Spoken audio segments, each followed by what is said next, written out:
know something? One day I sat back. There was a young man in my church who got a girl pregnant, and I was angry. I was upset. I had not even heard from him. This deacon came, told me. This elder told me.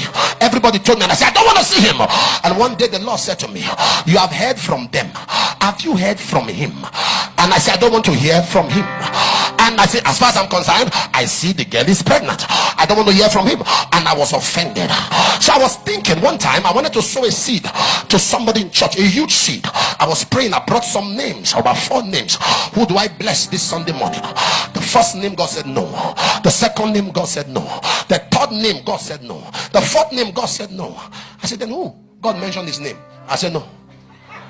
I said no. And I said, Lord, look at what they said he did. And the Lord said, what did he do? And I said, look at what he did. God said, I'm not aware. I said, you are not aware? I thought you knew everything. He said, I can't remember.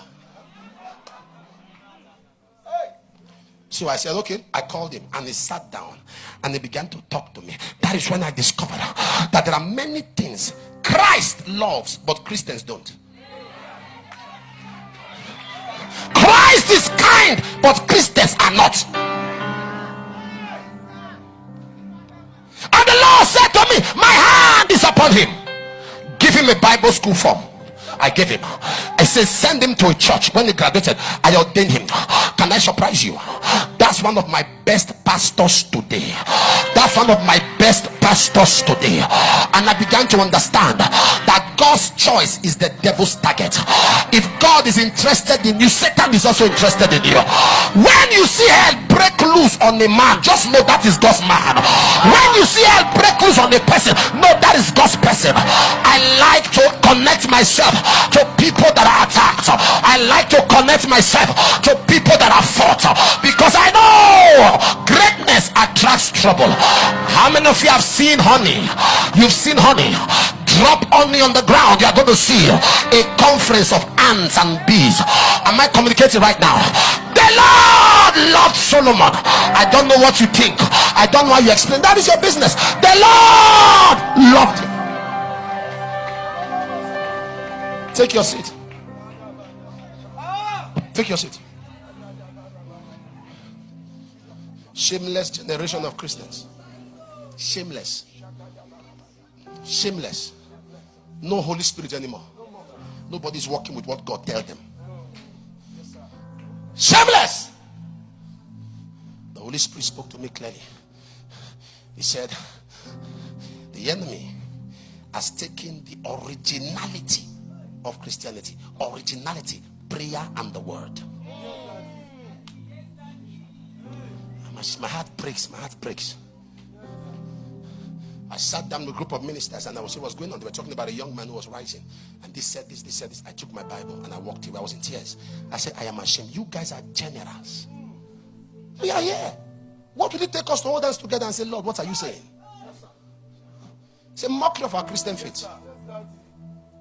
It's a mockery. The Lord loved him, and he had a prophecy concerning him. Can I teach you something? Are you a preacher? Are you a preacher? Come here. Let me give an illustration. You see this man? Huh? Okay. Take your seat. You need to understand this analogy. This man is a preacher of the gospel.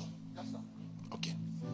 You see him with your eyes. He's preaching and all that. He's doing the work of God. He's following God. Or to you, he's not following God. To you. Okay. Which is your business anyway. So that's how you analyze him. But you know what God sees? God sees his covenant on his life. The only thing that will now make God angry is if he stops doing that his assignment is called to do. That is what God has issues with, not his day-to-day life.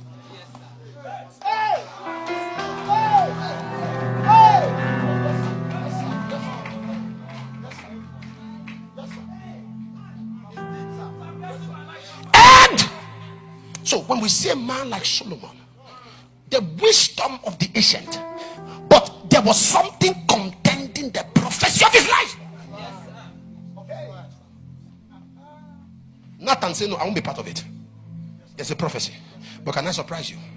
The church has joined hell to fight men with prophecy. Do you know how many believers have left the church? They came to church to get succor. A power fought them from their backgrounds. The church joined the powers. Hearts are broken. There is a prophecy that is being contended.